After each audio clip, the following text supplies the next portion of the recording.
Welcome back to another video. My name is Jorge Jesus. I am your Katy Texas Realtor, and in this video I want to talk about equity. Now, what is it? Why do we want it? Why do we need it? Why do some people pay through the nose? Welcome back to another video. Like I said, my name is Jorge Jesus. I am your Katy Texas Realtor. If you're not subscribed, please do so. It helps me a lot to understand who likes my videos, who doesn't, who should I be making videos for, and who I shouldn't be making videos for. In this video, I want to go through equity. Equity is essentially taking a purchase of a home, and after that purchase, you're paying down the mortgage that you took out to buy the home. So essentially, unless you're buying the property all for cash, you don't outright own the property. You still have some obligations. There's some debt that needs to be paid off before you can 100% say that it is entirely yours. So once that mortgage is paid off, let's say that you paid $300,000 for this home. Let's say that it's paid off. It's all yours. You have no debt obligations to the bank.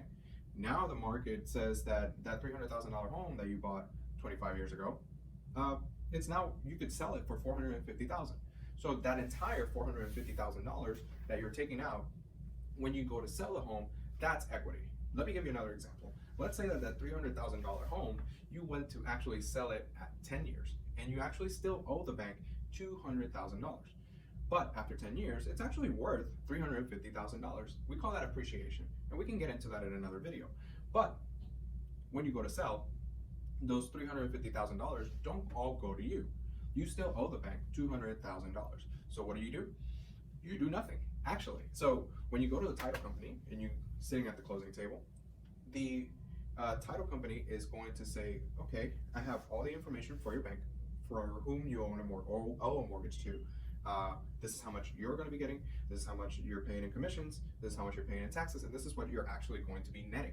Okay, so just so that you're clear, whenever you go to sell your home, if you still owe the bank and you still owe taxes, or maybe you're a little behind on a few things like HOAs, those things are going to be paid off. You're not going to receive the lump sum and then you're going to be trusted to pay these things. No, the title company is going to take care of all of those things, first of all. Secondly, after that, then yes, you're going to net all that. But, and I'm not giving any advice here, make sure that you're consulting with your accountant to make sure that you can minimize the tax hit that you're going to be receiving on that revenue, because it is revenue whenever you go to profit from the sale. So make sure of two things. One, you know exactly how much you have left to pay your bank, that you're up to date with all your payments like taxes and HOAs and MUD districts if you have them.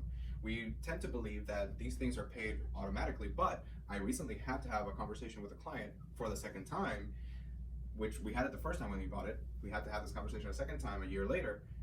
He didn't pay his municipal utility district assessments that are charged separately of taxes. Now, a lot of times they'll be paid together, but there are instances where they're not. So make sure that all your obligations are up to date. And secondly, calculate if it's a good time to sell. Now, it is a great time to sell right now at the time of this recording in 2022. However, do you have enough equity to pursue the next goal? If the next goal is to live in an apartment and doesn't really matter to you, you just have enough to pay rent for a little bit, build credit back up, build capital reserves back up, and then go out and buy another home, or whatever it is, okay, I get it. If you want to sell, but then you want to buy another home, are you going to use those proceeds to go towards the purchase of that home? If the answer is yes, make sure that you have enough and make sure that you've kept up with all your other payments and obligations, because if you haven't, then you might be actually receiving less than what you think. I hope that's helped you in some way, shape, or form whenever you go to calculate how much you're going to net from the sale of your home. If you would like, and you're in the Katy area, I would love to help you figure that out. We don't have to go all the way to sell your home for you to figure that out. I actually have some nifty little tools that help me as your listing agent to help you figure that out before you go to sell. Once again, my name is Jorge Jesus. I am with Century 21 Western Realty with the Matt Freeman team. I am your Katy Texas Realtor, and it's been a pleasure talking to you this morning.